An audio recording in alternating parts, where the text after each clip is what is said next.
Muy buenas noches, les habla Juan Guillermo Guerrero Méndez 320-370-0091. Recuerda que tú estás en mí, yo estoy en ti, por lo tanto nos necesitamos. Productividad humana cuántica se hace presente en el mundo desde Colombia. Hablemos de la historia como punto de progreso o al supuesto progreso del hoy, ¿no? Y viajando en el tiempo. Se supone que pues en la misma historia han habido muchos momentos de creación, de desarrollo o posiblemente de imitación del modelo descubierto. Y puede ser un esquema para facilitar su comprensión, sin que tampoco sea el criterio para garantizar divisiones cronológicas tajantes, corrientes, que pues si ustedes se dan cuenta por intenciones didácticas pues han deformado realidades complejas, así como cuando se dice que Grecia inventa y Roma difunde, por eso se llama greco-romano. También se dice que la Edad Media es dogmática y estéril científicamente. También por allá uno escucha que el Renacimiento se redujo a algunas áreas europeas y no llegó, por ejemplo, a España. O que la modernidad es producto automático de la Ilustración y la Revolución Francesa. Recordemos que la modernidad está desde el siglo XV hasta el XVIII.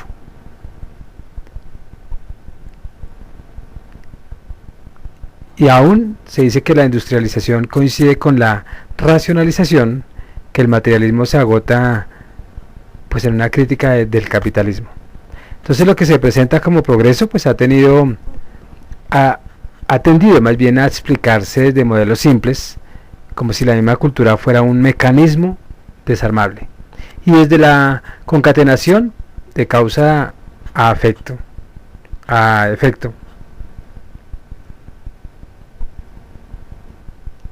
o por contraposición de la dialéctica, o a través de imágenes elementales como la revolución y reacción. Pues en cierto sentido la conquista creativa iría demasiado lejos al abrir pues un espacio desconocido, y luego se impondría su limitación. Esta a su vez pues se institucionalizaría, pues dando lugar a la oficialización del paso exploratorio, que se comprende como superación de lo anterior. Así sucesivamente, pues casi todas las escuelas de historia de la cultura proceden mediante modelos operativos semejantes. Pero el esfuerzo de comprensión, cuyo funcionamiento aún no es claro, pese a hallazgos epistemológicos, pues ha dejado en limpio la noción de creatividad y aún de libertad como propiedades constitutivas del hombre. El examen de la entidad de las épocas pues coincide en que la humanidad es eso, capacidad de entender y decidir su modo de ser.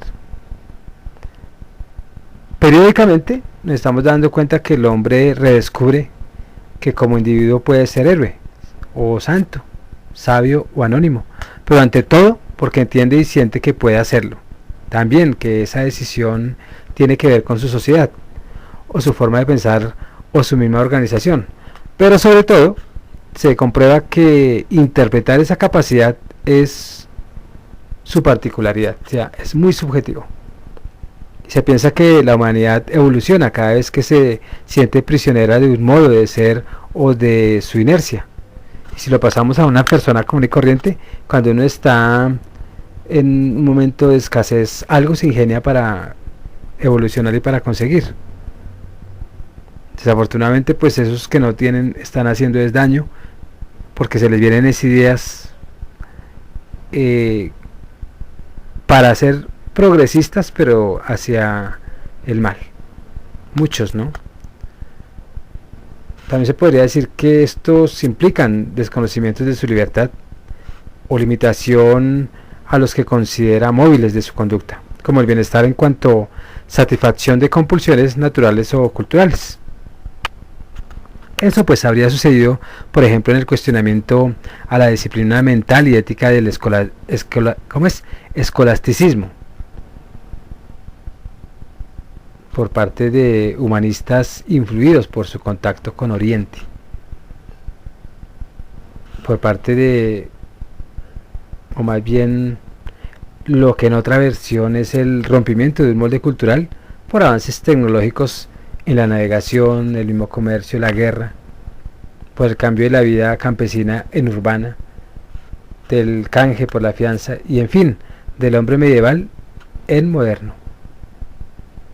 Cada época ha roto con todo lo anterior porque viene algo que marca por unos siglos ese mismo comportamiento y posterior llega otro que lo va a reemplazar. Entonces no se ha aclarado aún si el pensamiento procede a la acción o viceversa, o si se complementan, o en general cuáles sean sus relaciones, como tampoco si lo decisivo es lo económico o lo mental, o estructuras psíquicas conscientes o inconscientes que se reflejan en los lenguajes, o si es primero la necesidad y después su percepción, o si por el contrario haya que examinarlas en cuanto a condiciones, o sean formas mismas del instinto. En cambio, sí, es claro que hay que tratar de entenderlo, porque la profundización de la conciencia y de las actividades consiguientes pues sigue siendo distintivo no solo de la humanidad y su cultura, sino del mismo individuo. Si hay o no épocas, cómo empiezan o si se distinguen unas de otras nítidamente, pues el mecanismo de la historia como tiempo humano y no natural, pues son todavía inquietantes, que difícilmente podrían ser resueltas con el conocimiento disponible actualmente. Por otra parte, pues todos los momentos son a la vez originales a su manera e iguales entre sí, sin descartar que los haya muy significativos por la coincidencia de más variables, también por su resonancia y, curiosamente, por la confusión que acarrean, y en las ocasiones en que es general una sensación de transformación, pues igualmente lo es de dificultad para comprender la misma historia. Entonces, esta época actual pues podría ser una de tantas. 2 carnicerías mundiales que ya llevamos, 2 guerras mundiales, el genocidio que han matado en todos los países, gente importante, digámoslo así, la amenaza nuclear, el agotamiento ambiental, el descontrol tecnológico, el desconcierto ético sostenible de la civilización, al tiempo que con su oposición global incontestada, el desequilibrio por el acento excesivo en un materialismo inmediatista, pues motivan la impresión de culminación de un ciclo, acompañado todo, sin embargo, por el reforzamiento de la noción de libertad.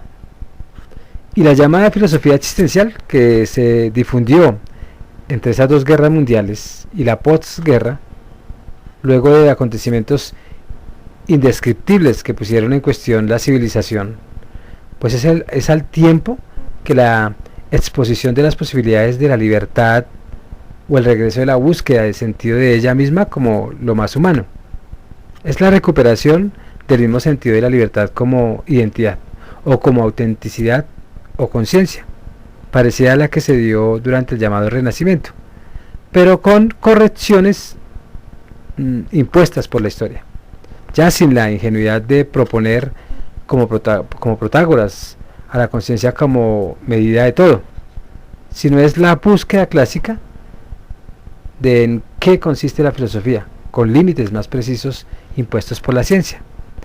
Aunque tal tipo de recapitulación no determine un cambio real de época, pudiera ser una de las condiciones. Y si la conciencia determina la historia, pues en realidad se estaría todavía en la misma, la de la conciencia precisamente, porque en lo fundamental para ella no ha habido alteración, admitiendo que en lo absoluto puede haberla. Correspondería a otras ciencias definir cambios en las condiciones de vida, y aún decidir en qué formas o en qué forma estos pueden llamar épocas históricas, lo cual no afectaría la idea de estas que se tiene de la filosofía. Por época, esta entendería mejor una orientación diferente a las condiciones de la existencia como todo, o no solo en las materiales a las mentales. Pero eso es otro problema, el central, y de ahí debe desprenderse cualquier humanismo futuro, y es que ahora el hombre puede ser y pensar lo que quiera, pero desde luego dentro de límites impuestos por su modo de ser y condiciones históricas. Por ejemplo, no puede regresar a su pasado, ni tampoco prescindir de él, ni dejar de ser parte de lo que es, ni tampoco ser todo lo que es, ni aún desprenderse del todo de su naturaleza o de los condicionamientos de su medio y su tradición, ni partir de la nada. Entonces los límites de la libertad como conciencia histórica son resultados de siglos de ensayo y significan la asimilación de experiencias como la evolución desde la barbarie hasta la juridicidad, como el desarrollo de la misma ciencia y su absolutización hasta la misma percepción de su finitud, como los diversos experimentos para contener el individualismo y hasta el endiosamiento de la libertad misma, como la asimilación de los límites de todo tipo de utopía, por ejemplo la del progreso indefinido, como la desilusión consiguiente sobre la omnipotencia tecnológica y racional, al tiempo con otro despegue de la exploración universal y la posibilidad de formas nuevas de civilización que ya se están descubriendo. Entonces resultados todos que no pueden considerarse definitivos, puesto que nada humano puede serlo. Tal vez entonces lo único perdurable al tiempo con la imposibilidad de un final y una conclusión sea la persistencia de la búsqueda, y en este sentido pues todo insiste en esos instantes que son como comienzos y hasta cierto punto otra época, entendida como la sucesión del fluir de lo mismo, en conjunción de percepciones reiteradas y solo aparentemente distanciadas desde Heráclito y Parménides. Libre de su propia absolutización, el hombre continúa su recorrido irrenunciable con nuevos conocimientos, pero al tiempo con nuevas perplejidades, sin que aún sepa nada terminante sobre sí mismo. Y el ideal que se propuso al principio de su conciencia científica, el hombre se abre cada instante a un universo que desconoce, sin saber qué le espere, pero según lo que añadirá otro renglón a su historia, mientras no sea de otra forma, es difícil hablar de nuevas épocas, porque siempre en todas las épocas hemos vivido violencia, mala administración gubernamental, pobreza, parámetros de pensamiento equívocos. Por lo tanto, mejor dicho, las épocas solamente lo ha cambiado un poquito el pensamiento, un poquito de desarrollo tecnológico, unas nuevas formas de dominar, etcétera, etcétera. O sea que todas las épocas en sí no han cambiado, porque seguimos igual. Se despide Juan Guillermo Guerrero Méndez, 320-370-0091. Recuerda que tú estás en mí, yo estoy en ti, por lo tanto, nos necesitamos. Productividad Humana Cuántica se hace presente en el mundo desde Colombia. Muchas gracias.